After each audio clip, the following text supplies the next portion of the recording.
అండి, welcome to Amalapuram రుచులు. ఈరోజు అమలాపురం రుచులో మనం మెత్తని పకోడీ ఏ విధంగా చేసుకోవాలో చూపిస్తామండి. సో దీనికోసం ముందుగా మనం కట్ చేసి పెట్టుకున్నటువంటి ఆనియన్స్ని స్లైసెస్గా కట్ చేసుకోకూడదు, ఈ విధంగా ముక్కలుగా కట్ చేసుకోవాలి. వీటిని ఒక బౌల్లోకి తీసుకుందాం.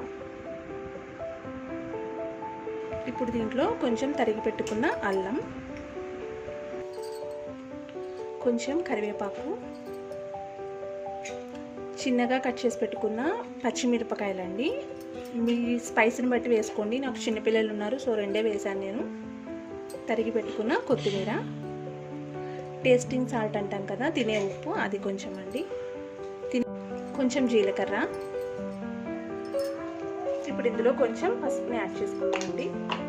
అలాగే ఒక పావు కప్పు వరిపిండిని యాడ్ చేసుకుందామండి. శనగపిండి కొంచెం ఎక్కువే పడుతుందండి, ఇది మెత్తని పకోడీ కదా, సో నేను ఇలాంటి బౌల్తో పావు కప్పు శనగపిండి యాడ్ చేసుకున్నాను.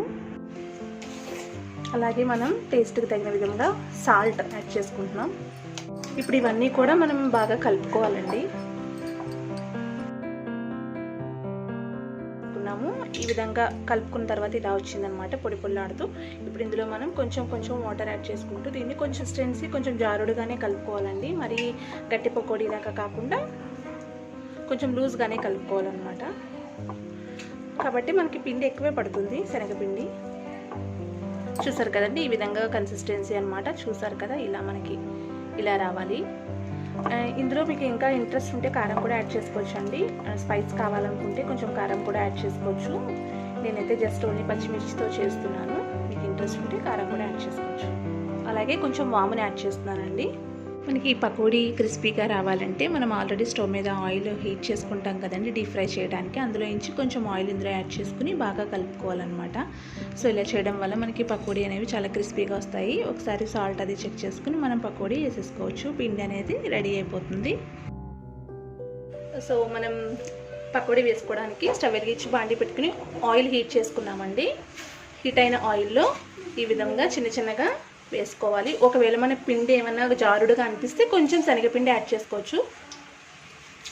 ఇది కొంచెం మనం మీడియం టు హై ఫ్లేమ్లో అయితే బాగుంటాయండి. ఎందుకంటే స్విమ్లో పెట్టుకుంటే మనకి ఆయిల్ బాగా లాగేస్తుంది అనమాట. అందుకని మనం మీడియం టు హై పెట్టుకుంటే బాగా వస్తాయి. మొత్తం మనం తీసుకునే బాణలి మొత్తం నిండిపోయేలాగా కొంచెం ఇందులో వేసుకోవడమే. చూసారు కదండి, ఈ విధంగా గోల్డెన్ బ్రౌన్ కలర్ వచ్చాయి కదా. ఇప్పుడు మనం వీటిని ఒక ప్లేట్లోకి షిఫ్ట్ చేసుకుందాం. చూసారు కదా, ఈ విధంగా ఒక ప్లేట్లోకి కింద టిష్యూ పేపర్ వేసుకుని ఫస్ట్ దాంట్లోకి తీసుకున్నామండి. ఇవి మా పిల్లల కోసం ఇలా రౌండ్స్ బాల్స్ కింద వేసుకున్నామండి. అలాగే మళ్ళీ నెక్స్ట్ వాయి కూడా మనం చిన్నగా ఇలా వేసుకోవాలి.